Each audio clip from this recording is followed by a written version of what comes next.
শ্রাবণ, আজকে আমি আপনাদের দেখাবো বিশ্বভ্রমণ না, আজকে ঈদের দ্বিতীয় দিন। আর এই ঈদের দ্বিতীয় দিনে পতেঙ্গার সমুদ্র সৈকতে কেমন কি সব কিছু কিন্তু আজকে ভিডিওতে আমি আপনাদের কভার করার চেষ্টা করবো। তো লেটস গো।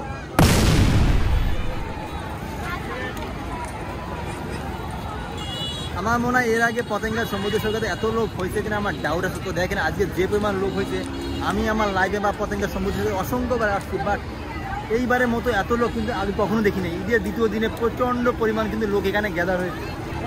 তো আপনারা শুধু লোকের সমাগমটা দেখুন যে কি পরিমাণ লোক তারা আপনার ছুটি কাটাতে ঈদের মজাটাকে নিতে এখানে হাজির হয়েছে। জাস্ট অসাধারণ। দেখেন আজকের লোক ইতিহাস ব্রেক করে লোক, আজকের লোক আপনার পতেঙ্গের সমুদ্র সৈকতে একটা রেকর্ড করে দিল। এত পরিমাণ লোক কিন্তু আগে কখনো হয়নি। আপনার যদি টাকা থাকে হয়তো আপনি টাকা ঘরে বসে এনজয় করতে পারবেন, বাট এত সুন্দর দৃশ্য বা এত সুন্দর ফিল আপনি কখনোই পাবেন না। দেখেন কত সুন্দরভাবে সমুদ্র সৈকতের লোকজন আপনার গোসল করছে, তারা এই মোমেন্টটাকে কত সুন্দরভাবে এনজয় করছে। সো আপনিও ঘরে কেন বসে আছেন, আপনিও তাড়াতাড়ি চলে আসেন পতেঙ্গার সমুদ্র সৈকতে। আসলেই কিন্তু এত সুন্দর মোমেন্ট আপনিও এনজয় করতে পারবেন। সব থেকে বড় বিষয় হচ্ছে আজকে কিন্তু পানি অনেকটা ডাউনে, যার কারণে পর্যটক সব আপনার সমুদ্র সৈকতে কিন্তু তারা এনজয় করছে। সত্যি কথা বলতে আপনি যদি ঘরে থেকে কখনো এত সুন্দর মোমেন্ট কিন্তু আপনি এনজয় করতে পারবেন না যদি না আপনি ঘর থেকে বেরোন। তো দেখেন ঈদের দিনে আপনার ছোটো ছোটো ডিঙ্গি নৌকা করে কিন্তু আপনার লোকজন আপনার এনজয় করছে। সত্যি কথা বলতে অসাধারণ। যেমনটা আপনার লেকে দেখে আপনার লেকে আপনার ডিঙ্গি নৌকা করে মানুষ আপনার এনজয় করে, এখানেও দেখেন সমুদ্র সৈকতে আপনার ডিঙ্গি নৌকা করে তারা এই মোমেন্টটাকে, এই সুন্দর মোমেন্টটাকে তারা এনজয় করছে। তো দেখেন অনেক দূর পর্যন্ত আপনার লোক চলে গেছে। মেবি আপনার যদি সম্পূর্ণ বাটা হয় তাহলে ওই পর্যন্ত কিন্তু আমরা সমুদ্র সৈকত পাবো এবং আমরা ওই পর্যন্ত কিন্তু যাইতে পারবো। আর দেখুন সব থেকে বড় কথা হচ্ছে সমুদ্র সৈকতে এইটা হচ্ছে আপনার স্পেশাল সাইন। প্রতিটা সমুদ্র সৈকতে গেলে আপনি এই ধরনের কিছু সাইন দেখতে পাবেন, যেখানে পর্যটকরা ভালোবেসে এই সমস্ত দৃশ্য কিন্তু অঙ্কন করে। দেখেন এখানেও কিন্তু অসম্ভব সুন্দর কিছু দৃশ্য অঙ্কন করতে যায় না কি। তারপর দেখেন সব জায়গায় তারা এই ধরনের সিম্বল কিন্তু বা এই ধরনের সাইন তারা আপনার সমুদ্র সৈকতে ঘুরতে এসে কিন্তু তারা রেখে যাচ্ছে।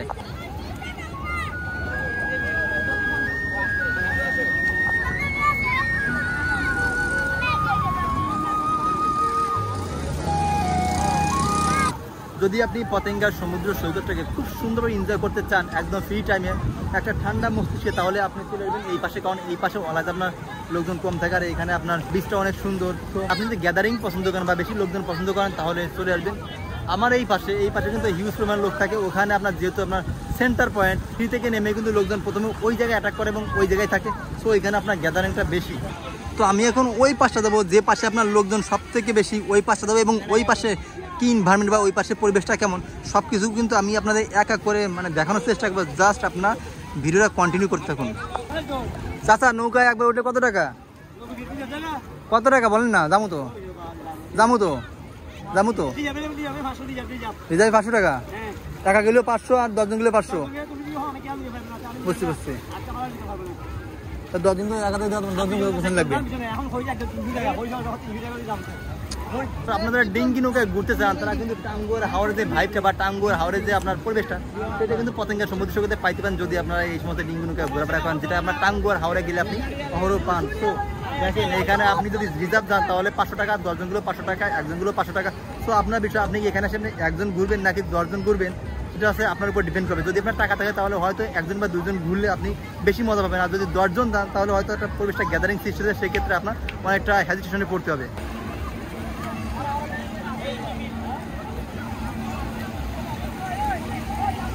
দেখুন সত্যি কথা বলতে আজকে যতটা ভালো লাগছে পতেঙ্গার সমুদ্র সৈকতে আসে, মানে এতটা ভালো আমার লাইফে আগে কখনো লাগে না। সত্যি অনেক ভালো লাগতেছে, এতটা ভালো লাগতেছে মানে চারিপাশে যেদিকে তাকায় শুধু লোক আর লোক, পর্যটক। পুরো সমুদ্র সৈকতটা আপনার পর্যটকে আজকে পরিপূর্ণ। মনে হচ্ছে আজকে পতেঙ্গার সমুদ্র সৈকত তার পারফেক্ট যে রূপ সেইটা ফিরে পেয়েছে, পারফেক্ট যে যৌবন সেইটা সে ফিরে পেয়েছে। এই পাশটা কিন্তু আপনার পর্যটক বেশি, যেহেতু আপনার সিঁড়িটা এই পাশে, লোকজন কিন্তু আপনার সিঁড়ি থেকে নেমেই এখানে আপনার গ্যাদার হয়, যার কারণে এখানে আপনার গ্যাদারিংটা বেশি হয়। তো দেখি আমি ওই পাশটা নিয়ে যাই, দেখি ওই পাশে কি আছে। ওকে দেখেন এই পর্যন্ত পানি চলে এসে যাওয়া যাবে না মনে হচ্ছে।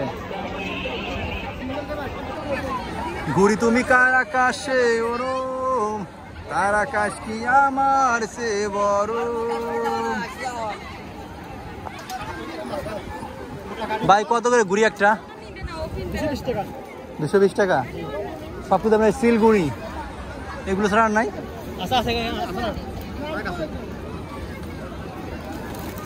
মানে এক টাইপের ঘুড়ি এগুলো, মানে আপনার অন্য ডিফারেন্ট টাইপের নাই, শুধু এইগুলাই সব ইগল পাখি না? ও এই পাশে তো লোকজন আরো বেশি।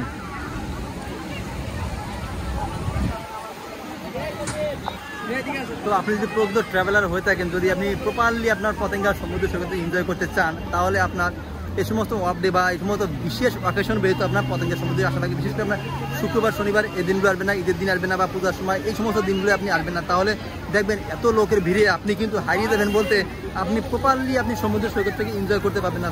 তো এখন আমি যেখানে দাঁড়িয়ে আছি এইটা হচ্ছে আপনার পতেঙ্গার সমুদ্র সৈকতের সানসেট পয়েন্ট।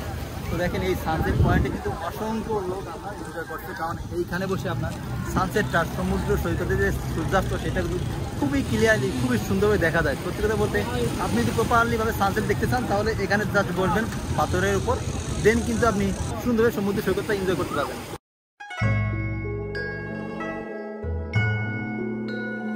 পতেঙ্গা সমুদ্র সৈকতের সব থেকে একটি মজাদার খাবার আছে এখানকার বিখ্যাত সেই পেঁয়াজু। যে পেঁয়াজু একবার খাইলে আপনার বারবার খাইতে মন চাবে।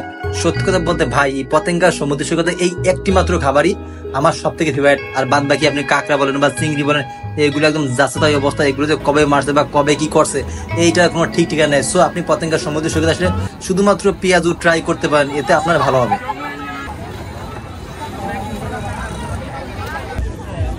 গোলাপ কত করে এগুলা? 10 টাকা। মরছে গেছে গোলাপ গুলা আপনার অনেক যে গরম বুঝছেন, এটা পাতা দেখলে বোঝা যায়। বুঝছি। তো গাইস, আজকের মতো ভিডিও এখানে শেষ। দেখা হবে আপনাদের সাথে পরবর্তী কোনো ভিডিওতে।